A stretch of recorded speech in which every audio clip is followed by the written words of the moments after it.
They thought I had forgotten how to fight. They thought 63 years had made me soft. They were wrong. My name is Walter Greer. And for 41 years, I built things with my hands. Custom furniture, mostly. Dining tables that families would gather around for generations. Rocking chairs that outlasted the people who sat in them. I started with nothing but a second-hand belt sander and a 10x12 workshop behind my father's house in Dayton, Ohio. And I turned it into a business that employed 14 people at its peak. Greer Custom Woodworks. My name was on the door. My sweat was in every board. And my reputation was the kind that took decades to earn and could never be bought. My wife, Eleanor, stood beside me through all of it. 37 years of marriage. She used to joke that she married a carpenter and ended up married to a company. She was never wrong. When she passed 4 years ago, pancreatic cancer, 8 weeks from diagnosis to the end, I didn't know who I was without her. I kept going to the workshop every morning because I didn't know what else to do. I ran my hands over the wood and I talked to her.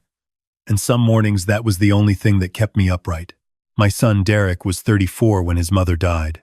He lived in Columbus with his wife, Sandra, and their 2 kids. I had always tried to love Sandra. I want to be fair about that. She was sharp, organized, and she smiled at all the right moments. Eleanor never trusted her.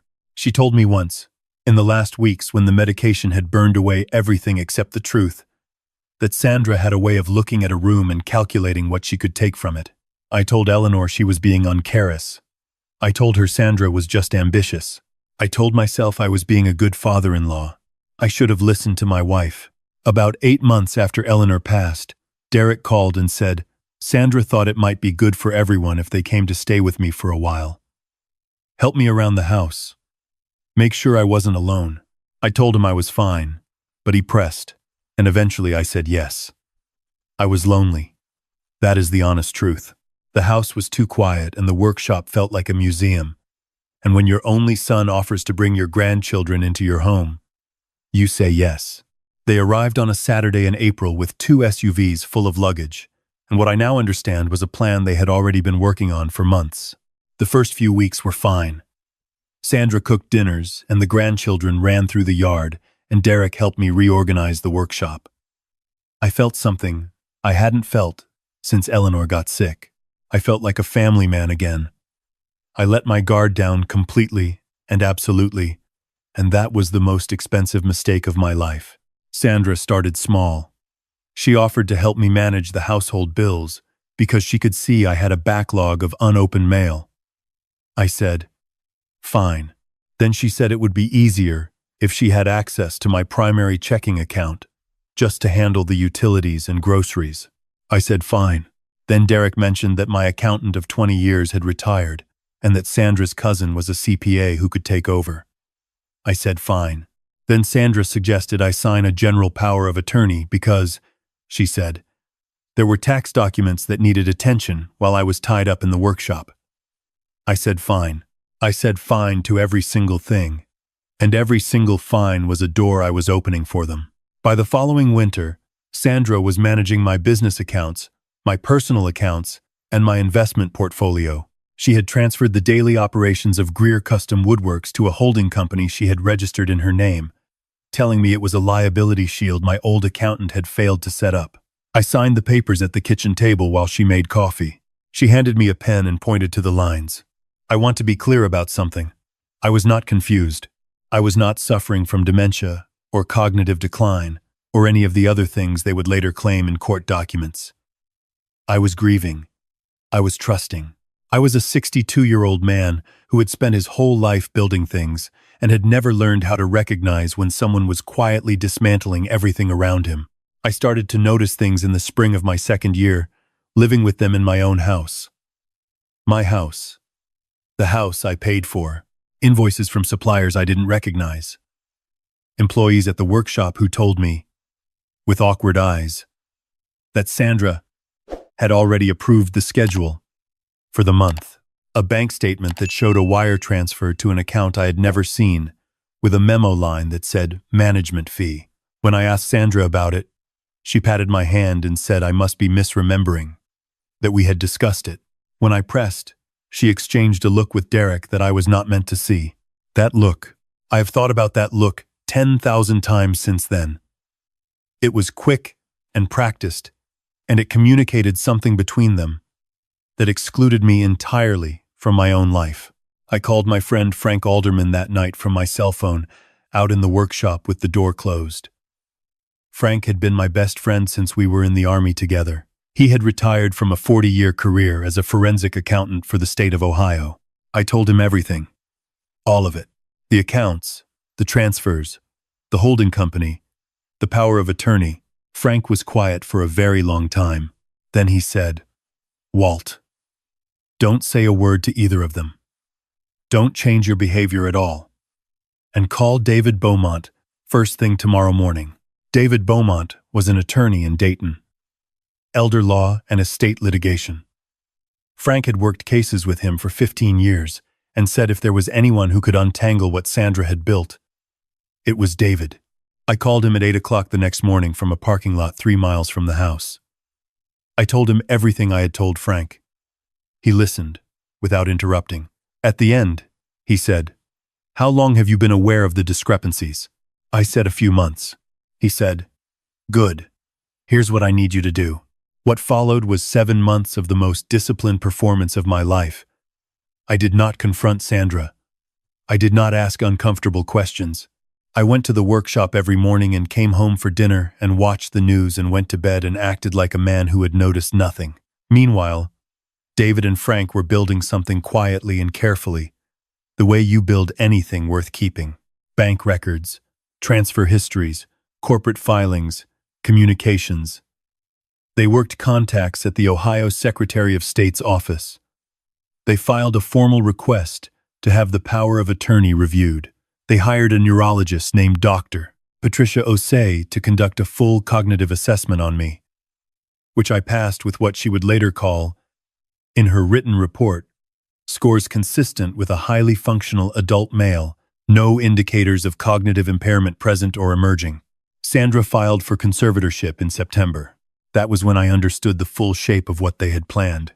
Conservatorship meant a court would declare me legally incompetent to manage my own affairs, and Sandra would be appointed to manage them for me. It would give her everything she had already taken. But now, with a judge's signature on it, she had been laying the groundwork for over a year. She had collected statements from Derek's cousin, who said he had seen me confused on 2 occasions. She had a note from a doctor I had seen once for a sinus infection who had mentioned, in passing, that I seemed fatigued. She had emails she had written to me that I had responded to, slowly or briefly, which she framed as evidence of deteriorating communication. She had built a case out of nothing, and she clearly believed it was bulletproof. The conservatorship hearing was scheduled for a Thursday morning at the Montgomery County Courthouse in Dayton. David told me to dress well. I wore the suit I had worn to Eleanor's memorial service. I shaved carefully. I arrived 40 minutes early and sat in the hallway with David and Frank and a folder of documents that we had spent 7 months assembling. Derek and Sandra arrived 20 minutes later. Sandra was in a charcoal blazer and heels, carrying a leather portfolio. Derek was in a suit I recognized as something new, something bought for the occasion. Their attorney was a man named Garfield, who moved with the confidence of someone who had done this before and expected it to be easy. Sandra looked at me sitting in that hallway and she smiled. Not a warm smile. The kind of smile you give someone who doesn't understand what's about to happen to them. She leaned over to Derek and said something in a low voice, and he nodded, and neither of them looked at me again as they walked through the courtroom doors. The Honorable Judge Margaret Calloway presided. She was 60, efficient, and had the focused patience of someone who had heard every variation of human dishonesty and was no longer surprised by any of it. She opened by reviewing the filing. She noted that Sandra had petitioned for full conservatorship over my person and estate, citing concerns about cognitive decline, financial mismanagement, and inability to make sound decisions regarding my business and personal affairs. Garfield presented Sandra's case first. He was smooth. He laid out the narrative they had constructed. A grieving widower, increasingly isolated, showing signs of confusion, who had fortunately been surrounded by family members committed to protecting him. He called Derek's cousin to the stand, who described 2 instances where I had supposedly seemed disoriented. He submitted the note from the sinus doctor. He submitted a financial summary that characterized the transfer of my business to Sandra's holding company as a protective restructuring made with my full knowledge and consent. Sandra sat at the petitioner's table with her hands folded and her expression composed, and every few minutes she would glance over at me with that same quiet smile.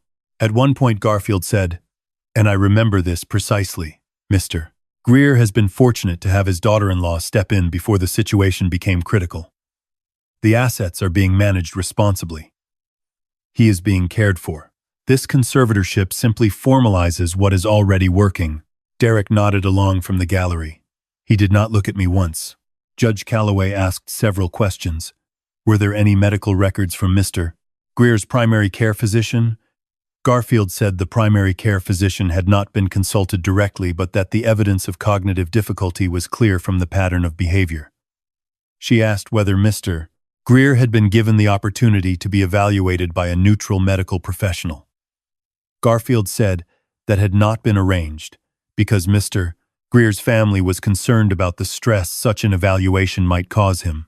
The judge looked at Garfield over her glasses for a moment without saying anything. Then she said, "Let's hear from the respondent." David stood up and thanked the court. He was calm and methodical, the way Frank had always described him. He began by submitting Dr. Osei's neurological evaluation. He asked the judge to note the date conducted 6 weeks prior and the conclusions. Judge Calloway read it carefully. Her expression did not change, but she set it down with a deliberateness that told me she had understood exactly what it meant. Then David submitted the forensic accounting report that Frank had prepared. 41 pages. It documented every wire transfer, every management fee, every transaction that had moved money from my accounts into Sandra's holding company or into accounts connected to her personally, going back 22 months. The total was not small. It was $416,000. He submitted the corporate filing records showing that the holding company Sandra had told me was a liability shield, had been registered 6 months before she and Derek moved into my house. He submitted phone records showing 17 calls between Sandra and Garfield's office during the month before Sandra had first suggested she help with my bills. And then, David reached into the folder and removed a single USB drive, which he handed to the court clerk. He said, calmly, "Your Honor, on that drive, you will find 43 audio recordings made by Mr. Greer in his own home and workshop over a period of 7 months. In Ohio, single-party consent law permits an individual to record conversations in which they are a participant. Mr. Greer was a participant in each of these conversations. I would direct the court's particular attention to recordings dated March 4th, April 19th, and June 2nd of this year." Garfield stood up immediately and objected. The judge told him to sit down. She asked the clerk to cue the March 4th recording on the courtroom audio system. The room was completely quiet. And then my own voice came through the speakers, asking Sandra about a wire transfer I had noticed on my account statement. And then Sandra's voice, clear and unhurried, saying that it was a management fee they had discussed and that I had approved. That perhaps I was confused again, that this was exactly the kind of thing that worried Derek, that maybe it was time to think about making things more official. And then, on the April 19th recording, Sandra, speaking on the phone she had not known. I was in the workshop adjacent to the kitchen, the door half open, telling someone, in a voice she would never have used if she had known I was listening. "He's practically handed it to us. By the time the hearing happens, he's not going to know which way is up. Garfield says as long as we have 2 people willing to say he's been confused, the judge will sign off. It's the easiest thing we've ever done." The courtroom was absolutely still. I looked at Sandra. For the first time all morning, she was not smiling. She was staring at the speaker as if she could reach inside it and pull the words back. Her face had gone the color of old ash. Derek sat rigid in the gallery, his hands flat on his thighs, staring at the floor. The June 2nd recording was Sandra on the phone again. giving instructions for how to move a specific block of funds from my investment account before the hearing date to make them harder to trace. David pointed out to the judge that those funds had indeed been moved and that their current location had been identified by Frank's forensic work and included in the report. Garfield asked for a recess. Judge Calloway denied it. She said she had a few questions for Sandra, who had been called as a witness in her own petition. Sandra took the stand. Her attorney coached her as well as he could in the circumstances, but there is no coaching that prepares you for being asked to explain your own voice, saying the things she had said. She tried. She said the recordings were out of context. She said I had misunderstood the purpose of the transfers. She said she had only ever been trying to protect me. The judge asked her to explain, in specific terms, what legitimate service she had provided in exchange for $416,000 in management fees over 22 months. Sandra could not answer. The judge asked her to explain why the holding company that now technically controlled my business had been registered 6 months before she had allegedly identified any concerns about my cognitive health. Sandra could not answer. The judge asked her to explain the April 19th recording. Sandra said she had been speaking hypothetically. Judge Calloway took off her reading glasses and set them on the bench and looked at Sandra for a long moment. Then she looked at Garfield. Then she looked at the documents in front of her. She said, "The petition for conservatorship is denied in its entirety," she said.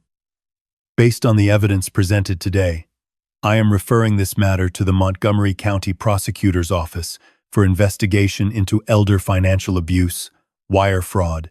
I am ordering an immediate freeze on all accounts associated with the respondent pending forensic review, with the exception of Mr. Greer's personal and business accounts, which are to be returned to his sole control effective immediately," she said. "I am also referring Mr. Garfield's conduct in this matter to the Ohio State Bar Association."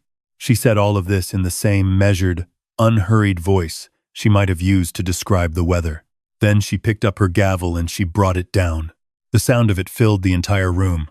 Sandra sat motionless on the witness stand. Derek had not looked up from the floor. Their attorney was gathering papers with the mechanical efficiency of a man who knows the building is burning and is only focused on getting out before anyone asks him to explain why he brought the matches. I did not celebrate in that moment. I want to be honest about that. I sat at the respondent's table, and I looked at my son, and I felt something that did not feel like victory. It felt like a very long grief, the kind you carry not because you lost something recently, but because you finally understand how long ago the loss actually happened. Frank put his hand on my shoulder. He didn't say anything. He didn't need to. In the months that followed, the prosecutor's office moved quickly. The forensic accounting Frank had prepared was exactly the kind of organized, documented evidence that investigators need to build a case. And they built one. Sandra was indicted on 7 counts, including elder financial abuse, wire fraud, and theft by deception. The amount prosecutors cited was $431,000 when they included the final transfer Sandra had attempted to move before the hearing. Derek was indicted on 3 counts as a co-conspirator. Sandra entered a guilty plea 9 months later. She was sentenced to 4 years in a state correctional facility and ordered to pay full restitution. Derek pleaded guilty to 1 count of conspiracy and received 18 months suspended, with 5 years of probation and 400 hours of community service. His attorney argued successfully that his role had been passive, that Sandra had been the architect. I don't know whether that was true. I have thought about it many times and I still don't know. I do know that my son looked at me at the hearing the day he entered his plea, and what I saw in his face was not the same as what I had seen in Sandra's face in that courtroom. He looked like a man who had made choices he could not explain and could not take back. I have not spoken to him since. The holding company Sandra had registered was dissolved, and my business assets were restored to my name within 60 days of the conservatorship hearing. The forensic process identified and returned all but about 12,000 of the 416, which the court determined had been spent and could not be recovered immediately, though restitution payments would cover it over time. Greer Custom Woodworks reopened under my management in the spring. I hired back 4 of the employees who had left during the disruption. I walked into that workshop on the first morning, and I ran my hands along the edge of the workbench, the way I have done every morning for 40 years. And I said hello to Eleanor the way I always do, and I told her she had been right about Sandra. I told her she had been right about a lot of things. There are people who ask me why I didn't act sooner, why I let it go as far as it went before I made the call to Frank. And I understand the question. But here is what I have learned, and what I want anyone who might be in a similar situation to hear clearly. The most dangerous thing a predator can offer you is the appearance of love. Sandra and Derek came into my house after my wife died, and they offered me something I desperately needed, and I took it without looking at the cost. That is not stupidity. That is grief. That is the ordinary human need to not be alone. What it takes to survive is not bitterness. It is not paranoia. It is patience and documentation and trusting the right people at the right moment. Frank knew what to look for. David knew how to present it. Dr. Osei gave the court the truth about my mind. I did nothing more than tell the truth, keep records, and wait. They thought I had forgotten how to fight. What they never understood is that a man who spent 40 years building things one careful joint at a time knows that the most important work is always the work you do when no one is watching. The work you do slowly, precisely, without announcing yourself. The work that does not look like much until the moment it is finished, and you step back and you see what you have actually made. I made a case. It took 7 months, and a closed workshop door, and a small digital recorder I bought at a drugstore for $32. The gavel came down, and everything I had built in my life was mine again. I went home that afternoon and I walked into the workshop, and I picked up a piece of cherry wood I had been sitting on for 3 years, waiting for the right project. I set it on the bench, and I picked up my hand plane, and I started to work. The shavings curled up light and pale, and fell to the floor the way they always do. The wood smelled the way wood always smells, when you cut it clean. I worked until the light came through the window at the long angle that means the day is ending. Then I swept up, turned off the light, and went inside to make dinner.